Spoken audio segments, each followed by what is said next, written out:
नमस्कार सभी को, आप सबका स्वागत है अपने YouTube channel Monica music academy में। आज हम डिस्कस करने जा रहे हैं स्टेट एग्ज़ाम 2025 के बारे में।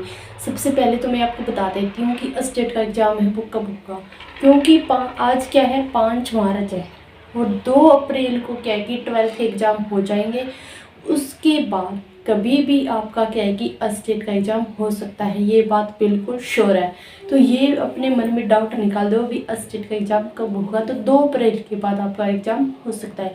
तो इसलिए कि आपके पास सिर्फ ओनली 1 महीने का समय है, तो इस 1 महीने में किस प्रकार पढ़े कि 120 प्लस नंबर आए।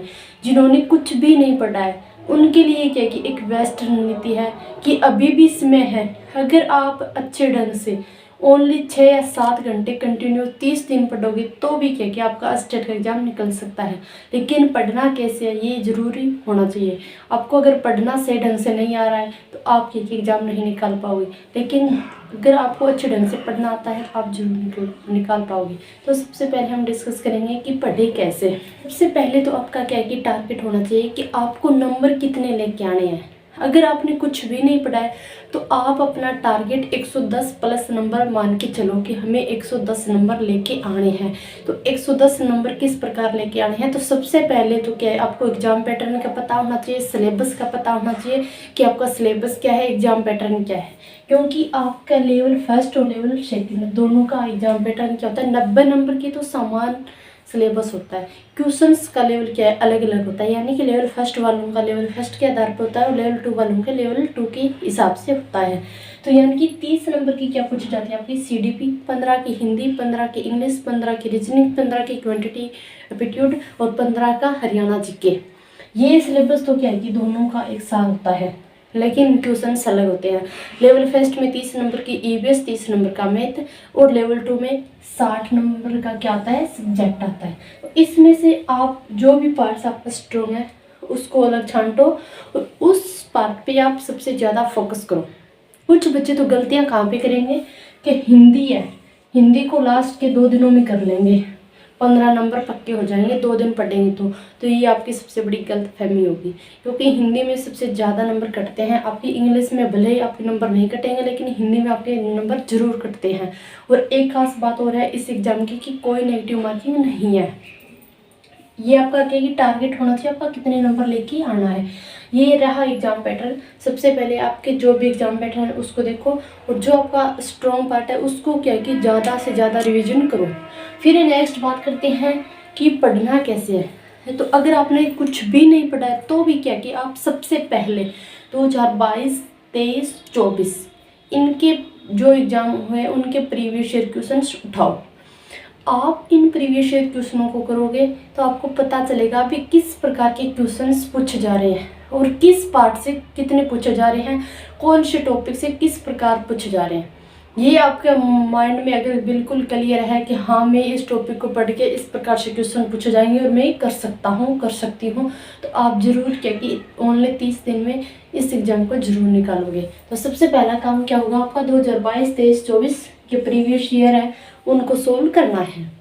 फिर है कि क्यों करना, क्यों करना है कि अगर आपने पहले प्रथम बार स्टेट का एग्जाम दे रहे हो तो आपको पता ही नहीं चलेगा, आप सीधा ही सिलेबस उठाया पढ़ने लग गए, यूट्यूब पे पढ़ रहे हो, बुक से पढ़ रहे हो। अगर आपको यही नहीं पता चलेगा अभी क्वेश्चन किस प्रकार पूछे जा रहे हैं तो आप वहाँ एग्जाम में सोल्व कैसे करोगे। तो एग्जाम में सोल्व करने से मान लो कि जाते ही क्वेश्चंस देखोगे वहाँ पे लैंग्वेज क्या कि थोड़ी सी घुमा फिरा के, हर टेट में क्या कि अलग अलग लैंग्वेज का उपयोग किया जाता है। रीट में अलग लैंग्वेज होती है, थोड़ी सी सरल होती है, CTET में थोड़ी सी मतलब अंडरस्टैंडिंग के तौर पर थोड़ी हार्ड होती है और स्टेट में अलग होती है। तो इसलिए क्या कि आपको पेपर का लेवल पता चल जाएगा कि किस प्रकार के क्वेश्चन पूछे जाते हैं। तो इसलिए सबसे पहले आपको क्या करना है, प्रीवियस ईयर क्वेश्चन। फिर है कि पढ़ना कैसे है। कोई भी टॉपिक उठा लो, आपने जीन पियाजे टॉपिक उठाया, जीन पियाजे टॉपिक आपको सबसे पहले बुक में पढ़ना है, पूरा टॉपिक आपको पढ़ देना है। जो पूरा टॉपिक पढ़ने के बाद टॉपिक के लास्ट में जितने भी जीन पियाजे से रिलेटेड क्वेश्चंस मिलते हैं आपको प्रीवियस ईयर, उन सबको सोल्व करना स्टेट के। आप उन क्वेश्चनों को सोल्व करोगे तो आपको पता चलेगा कि जीन पियाजे से किस प्रकार क्वेश्चन पूछे जा रहे हैं। फिर अगर आपको क्वेश्चन समझ में बिल्कुल भी नहीं आ रहे हैं तो आप सबसे पहले यानी कि यूट्यूब का सहारा लेना उस टॉपिक को यूट्यूब से जो भी बेस्ट कंटेंट दे रहे हैं उनकी वीडियोस देख लेना।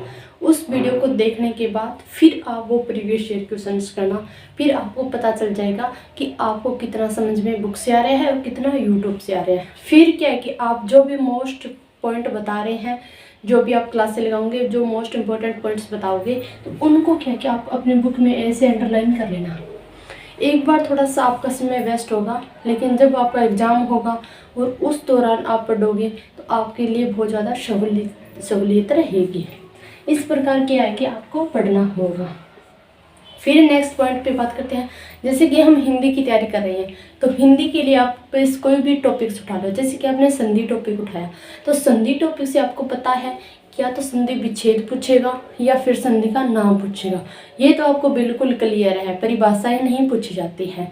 तो इसलिए क्या आप जो भी हो प्रीवियस ईयर क्वेश्चन सोल्व करो और उसी के आधार पर क्या कि अपने आप को लगभग हर रोज़ 7 या 8 घंटे हर रोज़ स्टडी करोगे तो अस्टेट का एग्ज़ाम मात्र 30 दिन में आप निकाल सकते हो। लेकिन निकालोगे तब जब आप स्मार्ट तरीके से स्टडी करोगे। तो ये थी आज की इन्फॉर्मेशन। धन्यवाद सभी को।